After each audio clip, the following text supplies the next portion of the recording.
Hello students, तो एक बार फिर से मैं सी एम दीक्षित एक नया लेक्चर लेके आया हूँ क्लास 12 केमिस्ट्री का। तो इसमें हम पढ़ेंगे पी ब्लॉक एलिमेंट्स के बारे में। पी ब्लॉक एलिमेंट्स में भी हम पढ़ेंगे नाइट्रोजन फैमिली को, मींस ग्रुप नंबर 15 एलिमेंट्स को पढ़ेंगे हम। तो ग्रुप 15 एलिमेंट्स को पढ़ेंगे। इससे पहले के हम जो क्लास 12 में हम पढ़ चुके थे, ग्रुप 14 था और 13 था, ऐसा पढ़ चुके थे हम। अच्छा, 15 की बात करेंगे तो ग्रुप 15 की अगर हम बात करें तो यहाँ पे जो एलिमेंट्स होते हैं वो एलिमेंट्स को हम नाइट्रोजन फैमिली के एलिमेंट्स से बोलते हैं। इसको हम नाइट्रोजन फैमिली भी बोल सकते हैं, नाइट्रोजन फैमिली। अच्छा, अब नाइट्रोजन फैमिली में इनको हम पहली बात तो यहाँ पे एक चीज़ देख लेते हैं कि पी ब्लॉक एलिमेंट्स को पी ब्लॉक एलिमेंट्स क्यों बोलते हैं, एस ब्लॉक एलिमेंट्स को एस ब्लॉक एलिमेंट्स क्यों बोलते हैं और डी वाले को डी को क्यों बोलते हैं। बिकॉज इनका जो आउटर मोस्ट जो लास्ट वाला इलेक्ट्रॉन होता है वो जिस ऑर्बिटल में एंट्री करता है, जैसे कि अगर लास्ट वाला ऑर्बिटल एस में एंट्री करेगा, एस में 2 आ गया तो ये एस ब्लॉक एलिमेंट होगा। अगर पी में एंट्री करेगा, पी में 3 आ गया तो ये पी ब्लॉक एलिमेंट्स हो जाएगा। तो कहने का मतलब क्या है कि लास्ट इलेक्ट्रॉन जिस भी ऑर्बिटल में एंट्री करता है उसको फिल करता है, उस वही जो होता है उसका ऑर्बिटल होता है, उसका ब्लॉक होता है, सॉरी, ठीक है। तो उसका ब्लॉक कैसे निकालते हैं ये हमने आपको बता दिया। अब हम कंटिन्यू करते हैं इसको ग्रुप नंबर 15 को। तो ग्रुप 15 में क्या होता है हमने अभी बताया आपको, नाइट्रोजन फैमिली होते हैं। इसका एक और नाम है जिसको हम बताते हैं निकोजेंस, जिसको हम निकोजेंस के नाम से भी जानते हैं, ठीक है। इनको निकोजेंस के नाम से भी जानते हैं और इसको ग्रीक भाषा में ये बोलते हैं निकोमिक्स, जिसका मतलब होता है, इसका जो मीन्स होता है, मीन्स सफोकेशन। इसका मीन्स होता है सफोकेशन,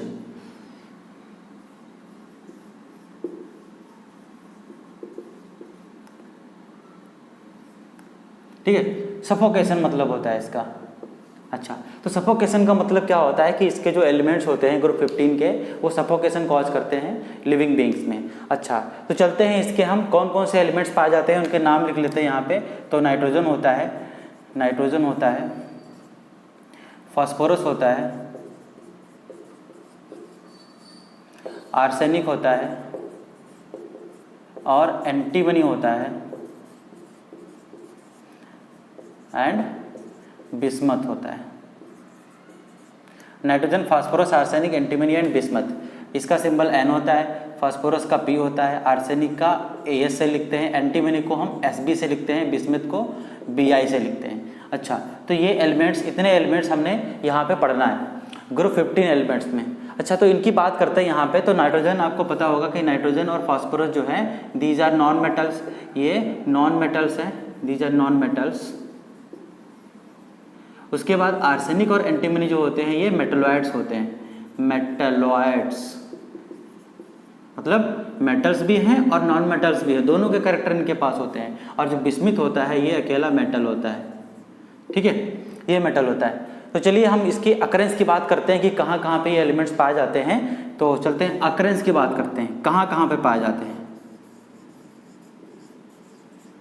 ओके, तो अकरेंस में सबसे पहले हम नाइट्रोजन की बात करते हैं। तो नाइट्रोजन को देखते हैं कहाँ कहाँ पाया जाता है। Number 1 nitrogen. अच्छा, अब नाइट्रोजन गाइस आपको पता होगा कि हमारे जो एटमॉस्फेयर होता है उसमें लगभग 78% जो है वो नाइट्रोजन पाई जाती है इन एटमॉस्फेयर।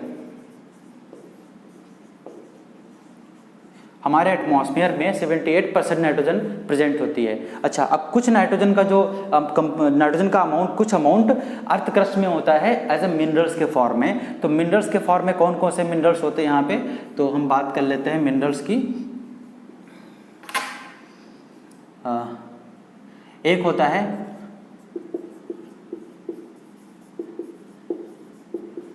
चिली सॉल्ट पेटर, इसको चिली सॉल्ट पेटर बोलते हैं। इसका फॉर्मूला होता है NaNO3।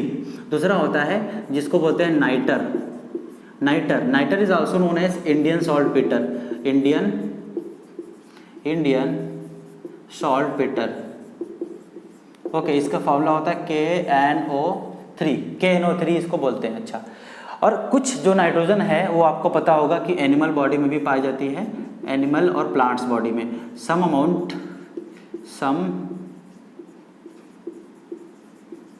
of N2 is present in animals and plants। अच्छा, एनिमल्स में कहाँ कहाँ पाई जाती है? जैसे कि हमारी बॉडी का जो निर्माण होता है, जो बिल्डिंग ब्लॉक्स होती है वो प्रोटीन्स होती हैं, और प्रोटीन्स का जो मोनोमर यूनिट होती है उसको हम बोलते हैं अमीनो एसिड्स। और अमीनो एसिड जो होते हैं उसका सिंपल फॉर्मूला होता है, एक तो हाइड्रोजन होता है और एक कार्बन होता है। यहाँ पे एक वेरिएबल ग्रुप R होता है, ये वेरिएबल ग्रुप होता है, चेंज होता रहता है। एक ग्रुप लगा रहता है अमीनो ग्रुप और एक लगा रहता है COOH। तो यहाँ पे जो अमीनो ग्रुप होता है ये एक सिंगल अमीनो एसिड है, ठीक है। अब ऐसे कई सारे अमीनो एसिड आपस में पेप्टाइड लिंकेज कर लेते हैं और प्रोटीन का निर्माण करते हैं। तो कुल मिलाकर के हम ये कह सकते हैं कि हमारी बॉडी के अंदर कहाँ पाया जाता है नाइट्रोजन? प्रोटीन के अंदर। अच्छा, और प्लांट्स में भी ये काफ़ी हद तक पाया जाता है। अच्छा, अब हम बात करते हैं फास्फोरस की। तो फास्फोरस कहाँ पे किस तरह से पाया जाता है? फास्फोरस गाइस मिनरल्स के फॉर्म में पाया जाता है। तो इसके कौन कौन से मिनरल्स होते हैं फास्फोरस के? Number 2 phosphorus. फास्फोरस किस तरह से पाया जाता है? इसके मिनरल्स कौन कौन से मिनरल्स होते हैं? पहला मिनरल का नाम लिख लेते हैं फॉस्फोराइट। फॉस्फोराइट, ठीक है। इसका फॉर्मूला होता है Ca3PO4 का whole twice, Ca3PO4 to the whole twice. Okay, next होता है फ्लोरएपेटाइट। फ्लोरएपेटाइट का फॉर्मूला होता है 3Ca3PO4 to the whole twice dot CaF2। ये फॉर्मूला होता है। देखो, इसी को हम इसी के 3 मॉलिक्यूल ले लिया, उसमें CaF2 लगा दिया हमने। अगला होता है क्लोरएपेटाइट। क्लोरएपेटाइट, इसका भी फॉर्मूला कुछ इसी जैसे मिलता जुलता है। इसमें भी 3Ca3PO4 to the whole twice dot CaCl2। F2 की जगह पर Cl2 कर देना है हमें। एक होता है हाइड्रोक्सी एपेटाइट। हाइड्रोक्सी एपेटाइट, इसमें क्या करेंगे? Cl2 की जगह पर OH का होल ट्वाइस लगा देंगे। 3Ca3PO4 to the whole twice dot CaOH का होल ट्वाइस, हाइड्रोक्सी लगा दे यहाँ पे। तो ये मिनरल्स होते हैं जिसमें हम फास्फोरस को, जिससे हम एक्सट्रैक्ट करते हैं, निकालते हैं। अच्छा, कुछ जो आर्सेनिक वगैरह होते हैं, आर्सेनिक और एंटीमनी और बिस्मिथ, ये सब बच गए। आर्सेनिक ये जो कहाँ पाए जाते हैं? तो आर्सेनिक, एंटीमनी एंड बिस्मथ, ये जो होते हैं ये ट्रेस अमाउंट में पाए जाते हैं, मतलब कि बहुत ही कम अमाउंट में पाए जाते हैं, बहुत ही कम अमाउंट में। इसको बोलते हैं ट्रेसेस। ट्रेसेस, इनके ट्रेसेस कहाँ पाए जाते हैं? इन सल्फाइड ओर्स। इन सल्फाइड ओर्स। सल्फाइड ओर्स में इनके ट्रेसेस पाए जाते हैं। एग्जाम्पल लिख देते हैं कौन कौन से सल्फाइड ओर्स होते हैं। तो लिख देता हूँ यहाँ पे Sb2S3, Bi2S3, एक और होता है, एक ये होता है FeAS, ठीक है, FeAS और ES। तो ये कुछ ट्रेसेस के अमाउंट होते, मतलब ट्रेसेस फॉर्म में होता है। ये तीनों जो हैं बहुत कम अमाउंट में पाए जाते हैं, वो भी ओर्स के फॉर्म में पाए जाते हैं। अच्छा, अब हम बात करते हैं इसके इलेक्ट्रॉनिक कॉन्फ़िगरेशन की। तो इलेक्ट्रॉनिक कॉन्फ़िगरेशन क्या होता है, एक एक करके समझेंगे।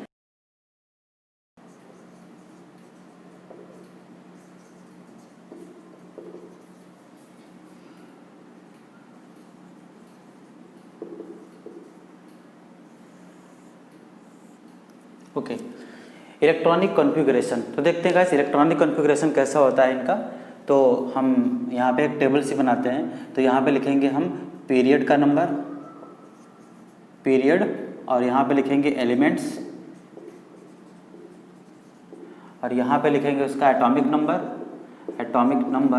और यहाँ पे लिखेंगे उसका इलेक्ट्रॉनिक कॉन्फ़िगरेशन। चलते हैं तो एक एक करके हम इनका सबका इलेक्ट्रॉनिक कॉन्फ़िगरेशन निकालते हैं, क्या होगा। चलो, ओके। तो हम यहाँ पे जो नाइट्रोजन फैमिली होती है सेकेंड पीरियड से स्टार्ट होती है। तो second period, third period, fourth, fifth और सिक्स पीरियड तक जाते हैं यहाँ पे। एलिमेंट कौन कौन से होते हैं? नाइट्रोजन होता है, उसके बाद फास्फोरस होता है, आर्सेनिक होता है और एंटीमनी होता है एंड बिस्मथ होता है। ठीक है, अब इनके जो एटॉमिक नंबर्स हैं इनको कैसे फाइंड करते हैं? तो एटॉमिक नंबर पहले हमें नाइट्रोजन का पता होता है 7 होता है। अब इसमें 8 को ऐड कर दो, 7 8 कितना हो गया 15। फिर इसमें 18 ऐड कर दो, कितना हो जाएगा 33। फिर इसमें 18 ऐड कर दो, कितना हो जाएगा 51। और फिर इसमें 32 ऐड कर दोगे तो कितना हो जाएगा 5 और 3 ये हो जाएगा आपका 8 और 83 हो जाएगा ये। ठीक है, तो ये हमने सबके निकाले एटॉमिक नंबर्स। एटॉमिक नंबर हमने कैसे निकाला? क्योंकि आपने 11th में पढ़ा होगा कि जो सेल्स के बीच का जो गैप होता है, नंबर ऑफ इलेक्ट्रॉन्स का जो गैप होता है वो 2 8 8 18 18 और 32 होता है। तो उसी हिसाब से हमने यहाँ पे निकाल लिया। ठीक है, इसमें 8 को ऐड किया, इसमें 18 को ऐड किया, फिर 18 को ऐड किया और फिर 32 को हमने ऐड किया। ठीक है, चलो, तो ये हमें नहीं करना है, ये सब क्लास 11th में आप पढ़ चुके हो। अच्छा, अब यहाँ पे हम कॉन्फ़िगरेशन की बात करते हैं। तो इलेक्ट्रॉनिक कॉन्फ़िगरेशन जो करेंगे वो हम करेंगे इनर्ट गैस के टर्म में, इनर्ट गैस को यूज़ करके करेंगे। तो देखो क्या होता है, इनका जो सबसे पहले यहाँ बात कर लेते हैं, इनका जो outer most general electronic configuration क्या होगा। जनरल इलेक्ट्रॉनिक कॉन्फ़िगरेशन इनका होता है NS2NP3। इससे पहले का ये तो आउटर मोस्ट है, ये आउटर मोस्ट का इलेक्ट्रॉनिक कॉन्फ़िगरेशन है, सबसे बाहर का। ठीक है, लास्ट वाली सेल का है। अच्छा, अब होगा क्या यहाँ पे, अगर मैं नाइट्रोजन का करता हूँ इलेक्ट्रॉनिक कॉन्फ़िगरेशन, तो इसमें कौन सी हम इनर्ट गैस लेंगे? तो हीलियम को यूज़ करेंगे। हीलियम का एटॉमिक नंबर 2 होता है। बाकी अभी कितने इलेक्ट्रॉन बच गए? देखो यहाँ पे अभी 5 इलेक्ट्रॉन बच गए। तो 5 इलेक्ट्रॉन में क्या है, पीरियड का नंबर 2 है, तो यहाँ पे सेल का नंबर भी 2 होगा। तो 2s में 2 इलेक्ट्रॉन और 2p में 3 इलेक्ट्रॉन हो जाएंगे। ठीक है, अब हम करेंगे क्या, इनर्ट गैस अगली वाली इनर्ट गैस इसमें ले लेंगे, फिर इस तरह से इनर्ट गैस को हम नीचे लेते रहेंगे और कॉन्फ़िगरेशन करते रहेंगे। तो हीलियम की अगली होती है नियॉन, जिसका एटॉमिक नंबर होता है 10। तो 10, अब यहाँ पे 5 इलेक्ट्रॉन बचे, 5 इलेक्ट्रॉन को दिखा दो। 2 के बाद आएगा 3, क्योंकि थर्ड पीरियड का एलिमेंट है, तो 3s2 और 3p3 हो जाएगा। अच्छा, इसके बाद आता है यहाँ पे, तो नियॉन की अगली कौन सी आती है? हीलियम नियॉन आर्गन आती है, जिसका एटॉमिक नंबर होता है 18। अब यहाँ पे देखो 18 और यहाँ पे लिख देते हैं हम, अगली इसकी नंबर ऑफ सेल कौन सी आ जाएगी? 4th वाली सेल आ जाएगी, तो 4s2 और 4p3। अच्छा, यहाँ पे देखो क्या है, 18 20 और 23, अभी 23 इलेक्ट्रॉन है, 10 इलेक्ट्रॉन की डेफिशिएंसी आ रही है। वो 10 इलेक्ट्रॉन कहाँ गए? वो 10 इलेक्ट्रॉन एक्चुअल में कहाँ गए कि यहाँ से स्टार्ट हो जाती है आपकी डी सेल जो है, डी जो ऑर्बिटल है वो भी यहाँ पे फुल्ली फिल्ड होता है, तो उसको भी यहाँ पे दिखाना पड़ेगा, जो कि कौन सा आएगा 3D में 10। अच्छा, हमने 3D इसलिए लिया क्योंकि D वाला हम ऑर्बिटल लेते हैं S का एक कम, S और P का एक कम। ठीक है, अगर 4 हमारा लास्ट ऑर्बिट हमारी 4th वाली है, तो D वाला जो होगा ना वो एक कम का होगा, मीन्स n-1 D होता है। अच्छा, तो हमने थर्ड का यहाँ पे D लिया। अब आगे करते हैं इसका, आर्गन के बाद आता है क्रिप्टन। क्रिप्टन का होता है 36। ठीक है, 36। अब यहाँ पे D का अगला कौन सा आएगा? 4D आ जाएगा, तो यहाँ पे आ जाएगा 4D10 और ये इसकी जगह आ जाएगा यहाँ पे लास्ट वाली जो सेल है यहाँ पे 5 आ जाएगा, 5s2 और 5p3। ठीक है, काउंट लो 36 46 47 48 और 3 51, आगे 51 इलेक्ट्रॉन्स यहाँ पे बात करेंगे। तो इसके बाद आता है जेनॉन और जेनॉन का होता है आपका 56, जेनॉन का होता है 54। इसमें आप ऐड कर लो, 36 में ऐड कर लो आप यहाँ पे 18 तो 36 और यहाँ पे 36 में 18 ऐड कर लो, कितना हो जाएगा 36 18 ये हो जाएगा 4 5 54, सही बताया 54। ठीक है, चलो, तो इसका 54 हो जाएगा। अभी बाकी के इलेक्ट्रॉन बचे, उनको कैसे दिखाएंगे? यहाँ पे 4D के बाद देखो क्या आएगा, यहाँ पे एक और चीज़ आएगी, यहाँ पे आ जाएगा F वाला ऑर्बिटल। तो F वाला ऑर्बिटल आ जाता है 4f14 और D कौन सा आएगा 5D10। फिर उसके बाद ये लास्ट वाला हम ये वाला कॉमन इलेक्ट्रॉनिक कॉन्फ़िगरेशन लिखेंगे, वो भी कौन सा आएगा 6th पीरियड वाला आएगा, क्योंकि पीरियड नंबर यहाँ पे 6 है इसका। तो 6 का ऐसा आएगा 6s2 और 6p3। ठीक है। अब नंबर ऑफ इलेक्ट्रॉन काउंट कर लो, 54 तो इसके ही हो गए, उसके बाद 4 कितना हो गया 58, और ये हो गया 68, ठीक है। और उसमें क्या 78, फिर 79, 80, और ये हो गया 83, ठीक है। तो टोटल 83 इलेक्ट्रॉन्स यहाँ पे हमने दिखा दिया। अब 4f वाला जो होता है इसको भी ध्यान में रखना, ये हमारा 6 पीरियड में स्टार्ट होता है। जब छठी सेल होती है तो f जो होता है वो n-2 होता है, n-2 के बराबर, और d होता है n-1 के बराबर। अच्छा, तो ये हमने आपको इलेक्ट्रॉनिक कॉन्फ़िगरेशन बता दिया, ये हमने इनर्ट गैस के टर्म में बताया है। अब यहाँ पे एक और बात आती है कि जो नाइट्रोजन का जो इनके एलिमेंट्स का जो इलेक्ट्रॉनिक कॉन्फ़िगरेशन होता है वो एक्स्ट्रा स्टेबल क्यों होता है? एक्स्ट्रा स्टेबल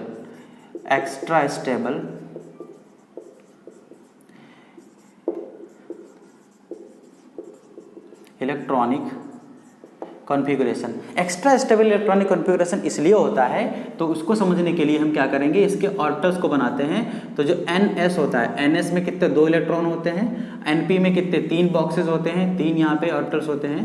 तो कौन कौन से होते हैं, px का होगा, py का होगा और pz का होगा। अब तीनों में एक एक इलेक्ट्रॉन भर दो, क्योंकि 3 इलेक्ट्रॉन है, एक एक इलेक्ट्रॉन भरेगा, ठीक है। तो एक एक सिंगल पहले भरता है इसमें। अब देखो यहाँ पे क्या है, ये जो p ऑर्बिटल है ये हाफ फील्ड कॉन्फ़िगरेशन को बता रहा है, और आपने क्लास 11th में पढ़ रखा होगा कि जो स्टेबिलिटी होती है वो फुल्ली फील्ड, जो फुल फील्ड कॉन्फ़िगरेशन अगर है तो उसकी मैक्सिमम स्टेबिलिटी होती है, उससे कम होती है हाफ फील्ड कॉन्फ़िगरेशन की, और सबसे कम होती है पार्शियल फील्ड कॉन्फ़िगरेशन की। तो ये चीज़ आपने पढ़ा होगा।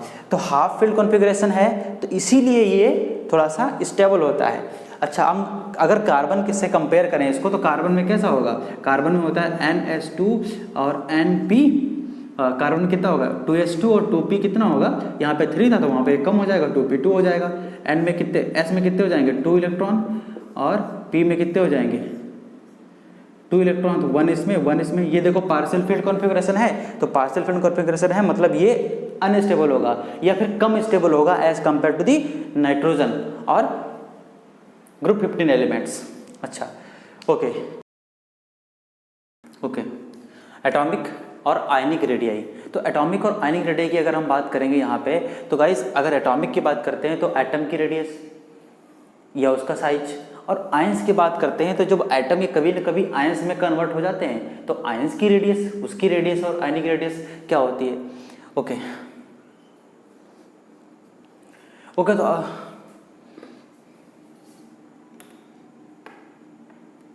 एटॉमिक और आयनिक रेडियाई, एटॉमिक और आयनिक रेडियाई की अगर हम बात करते हैं यहाँ पे, तो इसका पहले मैं लिख लेता हूँ यहाँ पर कि देखो नाइट्रोजन, फास्फोरस, आर्सेनिक, एंटीमनी और बिस्मथ, ये सब होते हैं, ठीक है। तो इनकी रेडियस क्या होती है, यहाँ पे मैं लिख देता हूँ, यहाँ पे रेडियस इसकी होती है आपकी 70 पिकोमीटर, pm 70 पिकोमीटर होती है, pm में लिख दिया हमने, ठीक है। अच्छा, फास्फोरस की अगर हम देखते हैं तो फास्फोरस की कितनी होती है, इसकी होती है 110 pm, ओके। इसकी होती है अप्रॉक्स में 121 pm, और इसकी होती है 141 pm, इसकी होती है 148 pm।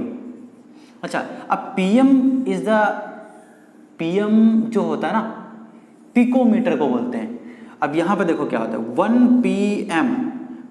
pm is equal to 10⁻⁻12 metre होता है। 1 pm बराबर 10⁻⁻12 मीटर में इसको हम कन्वर्ट कर सकते हैं। अच्छा, तो ये रेडियस हमने दिया है। अब यहाँ पर आपको दिख क्या रहा है कि जैसे हम डाउन द ग्रुप जाते हैं, यहाँ पे लिख देते हैं डाउन द ग्रुप एटॉमिक और आयनिक रेडियाई लिख दिया हमने, रेडियाई इंक्रीजेस। अब क्यों इंक्रीज करती हैं, क्योंकि नंबर ऑफ इनर सेल्स बढ़ जाती हैं। मतलब क्या है, इसके अंदर अगर 2 सेल्स थी तो इसके अंदर 3 सेल हो जाएंगे, फिर 4 सेल। जो ऑर्बिट्स के नंबर हैं वो बढ़ते रहते हैं नीचे की तरफ जाने पे, due to increase of number of inner orbits ठीक है। इनर ऑर्बिट्स के नंबर बढ़ जाने के कारण इसका साइज जो होता है वो बढ़ता है। अच्छा, तो यहाँ पे हम अगर बात करते हैं इसकी, थोड़ा सा अगर हम ध्यान देते हैं यहाँ पे तो देखते हैं क्या होता है। नाइट्रोजन से जैसे हम फास्फोरस तक आते हैं तो यहाँ पे जो इंक्रीज होता है, जो रेडियस में जो साइज में इंक्रीज होता है वो लगभग देखो यहाँ पे 70 से 110 हो गया, लगभग 40 पिकोमीटर का इंक्रीजमेंट हुआ। तो यहाँ पे जो इंक्रीजमेंट होता है ये कंसिडरेबल होता है, मतलब इसको हम कंसीडर कर सकते हैं, कंसिडरेबल इंक्रीज। लेकिन अगर हम यहाँ से आते हैं आर्सेनिक से लेकर के आर्सेनिक से नीचे आते हैं तो देखो क्या 21 है, फिर 41 है, 48 है, बहुत कम इंक्रीज होता है। इंक्रीज इन साइज क्यों होता है ऐसा? अब ये इतना, ये यहाँ पे बहुत कम इंक्रीज होता है, ऐसा क्यों होता है? इसमें भी ज़्यादा हो सकता था। अब ऐसा क्यों होता है इसके लिए हमें क्लास 11th में जाना पड़ेगा, वहाँ पे हमने पढ़ाया था शिल्डिंग इफेक्ट। तो शिल्डिंग इफेक्ट क्या होता है, और एक चीज़ बताई थी वहाँ पे कि जो शिल्डिंग इफेक्ट का ऑर्डर होता है वो कुछ ऐसा होता है कि S में जो S के जो इलेक्ट्रॉन्स होते हैं वो मैक्सिमम शिल्डिंग कॉज करते हैं, फिर ये डिक्रीजिंग ऑर्डर होता है। तो D और F के जहाँ पे इलेक्ट्रॉन्स होते हैं वो पुअर शिल्डिंग कॉज करते हैं, पुअर शिल्डिंग। तो गाइस हमने जब इसमें बताया था, अभी इलेक्ट्रॉनिक कॉन्फ़िगरेशन में बताया था आपको कि यहाँ से आर्सेनिक में 3D का ऑर्बिटल आता है, यहाँ पे आर्सेनिक में आता है 3D10, यहाँ पे 4D10 आता था, और यहाँ पे 4F14 और 5D10 आता था, 5D10।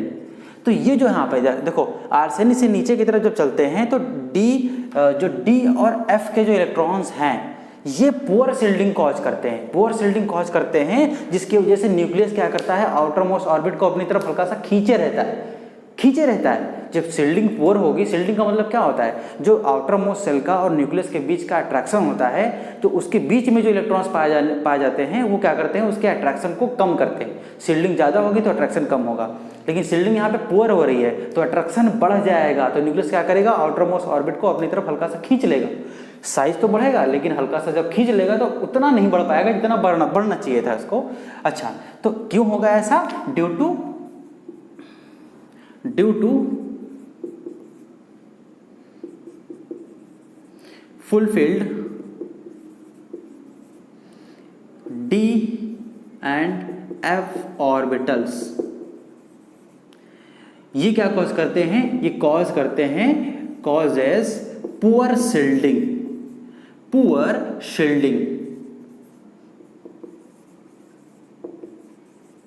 ये पुअर शिल्डिंग कॉज करते हैं, ठीक है।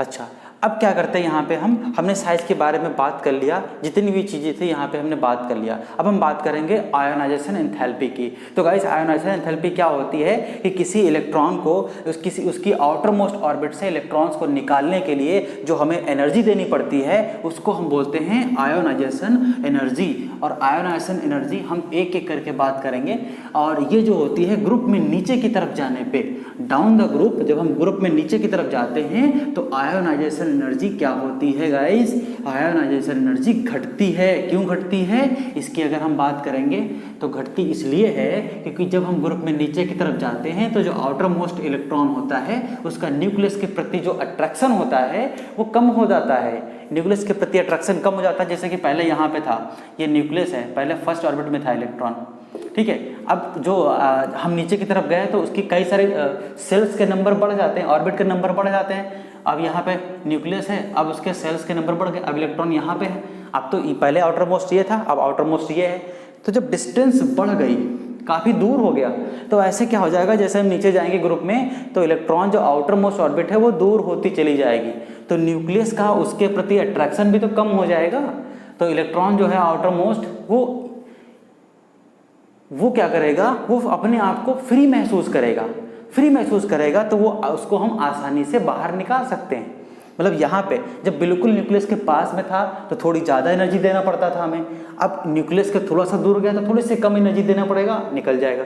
फिर और दूर चला गया तो और कम एनर्जी देना पड़ेगा। कहने का मतलब क्या है कि जैसे नंबर ऑफ सेल्स इंक्रीज करती हैं डाउन द ग्रुप, तो आयोनाइजेशन एंथैल्पी भी उसकी डिक्रीज करती है। हाँ, अच्छा, तो यहाँ पे लिख देते हैं down the group down the group ionisation enthalpy IE ionisation enthalpy decreases. क्यों डिक्रीज करती है? Due to increase of size बढ़ने के कारण उसकी आयोनाइजेशन एंथैल्पी डिक्रीज करती है। अच्छा, तो अब हम यहाँ पे इसका देख लेते हैं, जैसे कुछ हम इसको कंपेयर करते हैं। चलो, तो हम पढ़ रहे हैं ग्रुप 15 पढ़ रहे हैं, उससे पहले होता है ग्रुप 14, उसके बाद में होता है ग्रुप 16। तो यहाँ पे थोड़ा सा हम स्टेबिलिटी की बात करते हैं इसके। तो ग्रुप 15 का जो आउटर मोस्ट इलेक्ट्रॉनिक कन्फिग्रेशन हो जाता है वो क्या हो जाता है? क्या होता है? NS2 और NP3 होता है। अगर हम इसकी बात करते हैं तो यहाँ पे NS2 NP2 हो जाएगा, और इसका क्या हो जाएगा गाइस? इसका हो जाएगा NS2 NP4। अब इनके हम ऑर्बिटल्स बनाते हैं, तो बॉक्सेस बनाते हैं। यहाँ पे 3 बॉक्सेस होंगे, इन सब के बना लेते हैं। थोड़ा सा यहाँ पे समझना है हमें अच्छे से, तो एक एक चीज़ क्लियर करके मैं आपको चलूँगा, एक एक चीज़ क्लियर करवा दूंगा बिल्कुल। देखो यहाँ पे पहले 2 इलेक्ट्रॉन हम भर देते हैं, S के भी यहाँ पर भी 2 भर देते हैं, यहाँ पर भी S के, तो हम सब में हमने 2 भर दिया। P में देखो कितना, यहाँ पे 2 इलेक्ट्रॉन्स है, यहाँ पे 3 इलेक्ट्रॉन्स है, हमने अकेले अकेले सिंगल भर दिया। यहाँ पे 4 इलेक्ट्रॉन 1 2 3 और 4th वाला यहाँ पे भरेंगे। अच्छा, अब यहाँ पे देखो क्या हो रहा है, इन तीनों का पहला इलेक्ट्रॉन जो हम बाहर निकालेंगे लूज करने के लिए किसमें ज़्यादा हमें एनर्जी देनी पड़ेगी? जो ज़्यादा स्टेबल होगा उसमें हमें ज़्यादा एनर्जी देनी पड़ेगी। तो देखते हैं इसमें किसकी स्टेबिलिटी ज़्यादा होती है। देखो यहाँ पे जो कॉन्फ़िगरेशन है ये होता है पार्शियल फील्ड कॉन्फ़िगरेशन है। यहाँ पर भी क्या है? पार्शियल फील्ड कॉन्फ़िगरेशन है, लेकिन यहाँ पे क्या है? हाफ फील्ड कॉन्फ़िगरेशन है। तो हम ये कह सकते हैं कि इसका पहला इलेक्ट्रॉन निकालने के लिए, मतलब ये इलेक्ट्रॉन निकालने के लिए हमें ज़्यादा एनर्जी देनी पड़ेगी as compare to this and this. Group 14 के एलिमेंट और ग्रुप 16 के एलिमेंट के कंपेयर में जो ग्रुप 15 के एलिमेंट्स होते हैं उनकी पहली आयोनाइजेशन एंथैल्पी, मतलब पहला इलेक्ट्रॉन लूज करने के लिए जो एनर्जी देनी पड़ती है इसको, वो काफ़ी ज़्यादा होती है। ठीक है, इन दोनों के कंपेयर में क्यों ज़्यादा होती है? क्योंकि इसका कॉन्फ़िगरेशन हाफ फील्ड होता है, इन दोनों का पार्शियल फील्ड होता है। अच्छा, अब चलो इसको आप नोट कर लो। अब मैं आगे चलता हूँ। तो आगे हम बात करते हैं कि नाइट्रोजन की फैमिली में, तो नाइट्रोजन की फैमिली में बात करते हैं, तो इसमें एक पर्टिकुलर ग्रुप 15 की बात करते हैं। चलो, तो ग्रुप 15 में जब हम पहला इलेक्ट्रॉन निकालेंगे, चलते हैं। जैसे मान लिया कि हमने यहाँ पे कोई मेटल है, हमने क्या किया, कोई यहाँ पे एलिमेंट है, उसका हमने एक इलेक्ट्रॉन निकाल दिया, तो उसको बोलते हैं IE फर्स्ट, पहली आयोनाइजेशन एंथैल्पी, और इसके ऊपर आ जाता है एक प्लस चार्ज। यहाँ पे एक इलेक्ट्रॉन हमने बाहर निकाल दिया। ठीक है, अब क्या करते हैं, इसको फिर यहाँ पे लेके आते हैं, तो ये अब आ गया प्लस चार्ज आ गया। अब इससे हम जो एनर्जी इसको देंगे IE2 इसको बोलेंगे IE2, और इसको हम डाइवेलेंट आयन में कन्वर्ट कर लेंगे, 1 इलेक्ट्रॉन यहाँ पे। अब एक इलेक्ट्रॉन और निकाल दिया। तो चलो यहाँ पे हम बात करते हैं आयोनाइजेशन एंथैल्पी की, और लिख लेते हैं यहाँ पे, ये भी हो सकता है यहाँ पे M2+, एक और इलेक्ट्रॉन निकाल देते हैं तो M3+ में कन्वर्ट हो जाएगा, और ये 1 इलेक्ट्रॉन माइनस, इसके लिए IE3 हो गया, IE3। अच्छा, अब यहाँ पे इन तीनों को कंपेयर करते हैं कि IE1 ज़्यादा होगा, IE2 ज़्यादा होगा, या IE3 ज़्यादा होगा। ठीक है, चलो इन तीनों का ऑर्डर कैसे हम देखेंगे यहाँ पे। तो देखो क्या है, यहाँ पे क्या होता है, एक पर्टिकुलर ग्रुप में क्या होता है कि देखो पहले हमने एक इलेक्ट्रॉन जब यहाँ पे निकाल दिया तब इसके ऊपर आ गया प्लस चार्ज, और आपको पता है कि जो प्लस चार्ज होता है वो माइनस चार्ज को आपस में अट्रैक्ट करता है। तो जब इसके ऊपर आ गया प्लस चार्ज, तो इससे अब हमें दूसरा इलेक्ट्रॉन निकालने के लिए थोड़ा सा प्रॉब्लम हो सकती है, क्योंकि ये प्लस चार्ज उस इलेक्ट्रॉन को अब और अच्छे से खींचने लगता है, जो हम इलेक्ट्रॉन निकालने जा रहे हैं दोबारा। ठीक है, अब उस इलेक्ट्रॉन को यहाँ पे प्लस चार्ज आ गया ना, तो प्लस चार्ज आ गया तो इलेक्ट्रॉन को और अट्रैक्ट करेगा, अब निकलने नहीं देगा, अपने से जाने नहीं देगा, क्योंकि क्या होता है इन दोनों के बीच में अट्रैक्शन फोर्स लगता है, प्लस और माइनस है, अपोजिट चार्ज है। अच्छा, इसीलिए क्या है, अब हमें किसी पॉजिटिवली चार्ज स्पीसीज से दोबारा से इलेक्ट्रॉन को निकालने के लिए ज़्यादा एनर्जी देनी पड़ेगी as compare to the neutral. तो न्यूट्रल था तब कुछ एनर्जी दी थी, लेकिन अब ये हो गया पॉजिटिवली चार्ज, तो इससे हमें ज़्यादा एनर्जी देनी पड़ेगी, मतलब IE2 ज़्यादा होगी IE1 के कंपेयर में। उसी तरह से जब 2 प्लस चार्ज हो जाएंगे तब तो और दिक्कत हो जाएगी हमें एक इलेक्ट्रॉन को निकालने के लिए, ठीक है। तो यहाँ पे क्या ऑर्डर हो जाएगा, IE3 ज़्यादा होगी सबसे ज़्यादा, ये ऑर्डर हो जाएगा इसका, पहली आयोनाइजेशन, सेकेंड और थर्ड आयोनाइजेशन एंथैल्पी का ऑर्डर।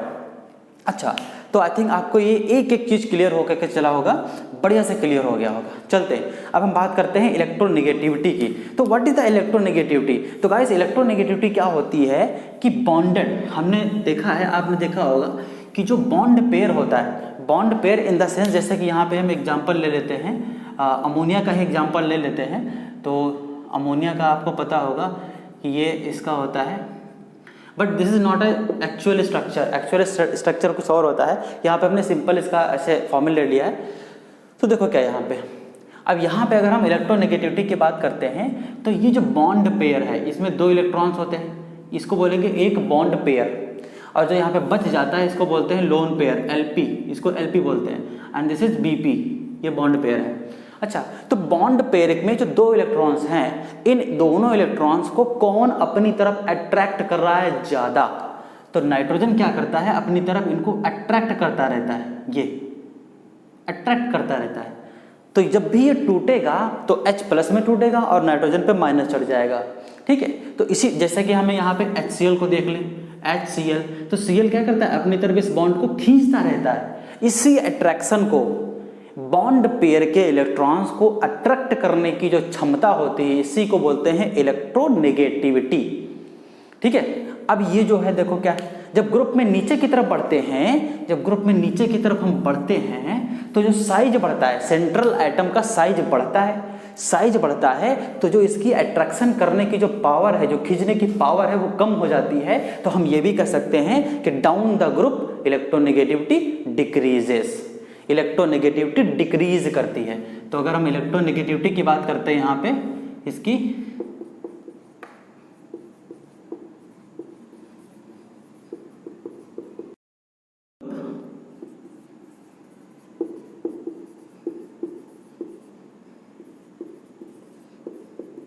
EN फॉर इलेक्ट्रोनेगेटिविटी,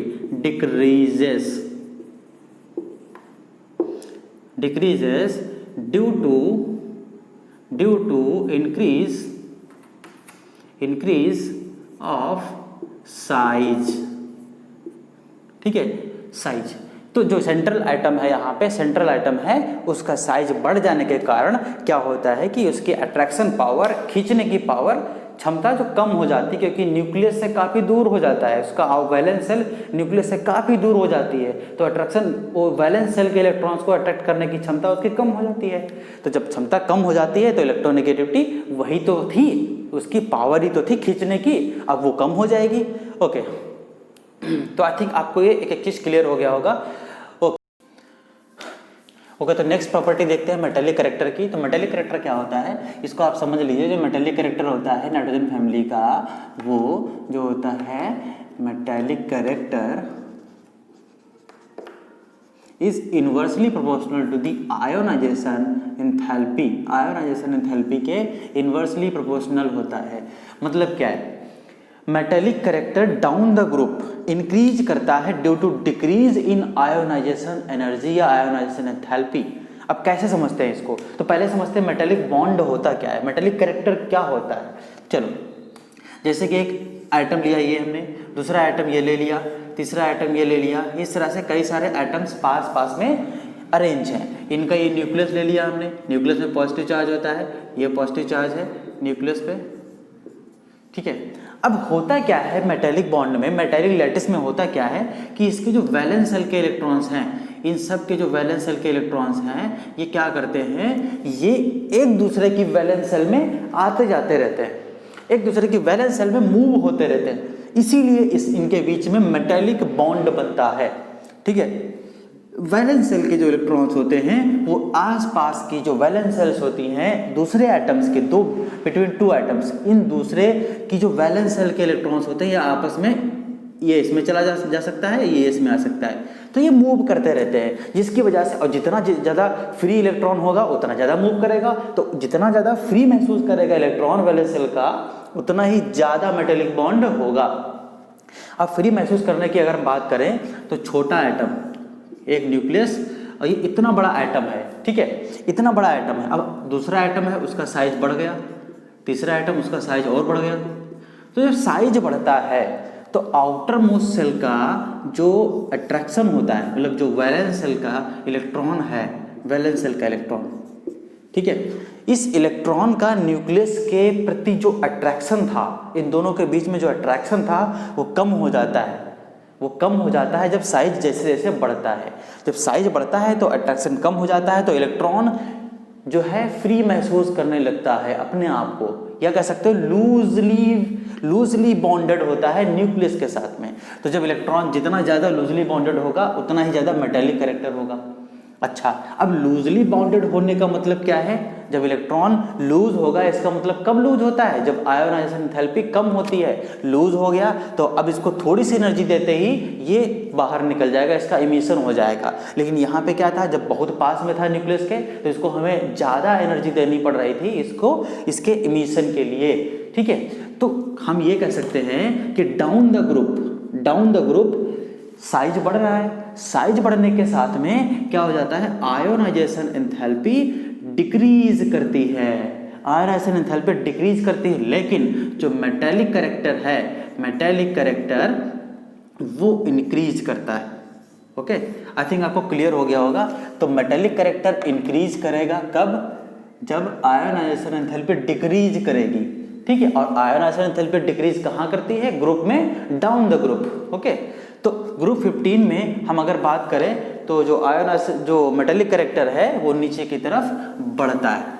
अच्छा, उसका रीजन मैंने आपको बता दिया कि आयोनाइजेशन एंथैल्पी का कॉन्सेप्ट वहाँ पे होता है। अब हम बात कर लेते हैं कि कौन कौन से मेटल होते हैं। इसमें से आपने पी ब्लॉक में ये भी पढ़ा होगा कि कुछ मेटल्स होते हैं, कुछ नॉन मेटल्स होते हैं, कुछ मेटलोइड्स भी होते हैं। मेटलोइड्स वो होते हैं जिनके पास मेटल्स और नॉन मेटल्स दोनों की प्रॉपर्टी होती है। तो यहाँ पे हम मेटलोइड्स की बात कर लें अगर, तो कौन कौन से मेटलोइड्स होते हैं पी ब्लॉक एलिमेंट्स में? एक तो होता है बोरॉन,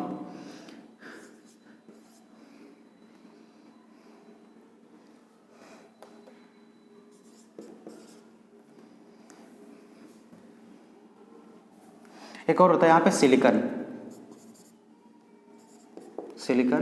AsTeAt, ये सब होते हैं। दीज आर द मेटलोइड्स, ये मेटलोइड्स होते हैं। तो कुछ एग्जांपल्स हमने बताया यहाँ पे। तो हम यहाँ पे बात करते हैं, अपने टॉपिक पे आते हैं कि कौन कौन से मेटल्स होते हैं, कौन कौन से नॉन मेटल्स होते हैं। अच्छा, तो क्या हो जाएगा, हमने पढ़ा है नाइट्रोजन फैमिली पढ़ रहे हैं, उसके बाद फास्फोरस, आर्सेनिक और एंटीमनी को Sb से लिखते हैं, और हो गया लास्ट में आपका बिस्मिथ। तो ऊपर से नीचे की तरफ जाने पे मेटेलिक कैरेक्टर बढ़ रहा है, इसका मतलब क्या है, ये जो होगा स्ट्रॉन्गेस्ट मेटल होगा। लेकिन इससे पहले भी क्या है, कोई मेटल होता ही नहीं है। तो ये दोनों जो है हमने स्टार्टिंग में ही बताया था, दीज आर नॉन मेटल्स, ये नॉन मेटल्स होते हैं। और ये दोनों क्या होते हैं, मेटलोइड्स होते हैं। और ये अकेला जो होता है ये मेटल होता है, ठीक है, ये अकेला मेटल होता है। तो चलते हैं नेक्स्ट प्रॉपर्टी जो कहते हैं यहाँ पे कि मॉलिक्यूलर, ये जो एलिमेंट्स होते हैं इनकी मॉलिक्यूलरिटी क्या होती है, जो मॉलिक्यूल्स होता है उसमें एटॉमिसिटी क्या होती है, किस स्टेट में पाए जाते हैं।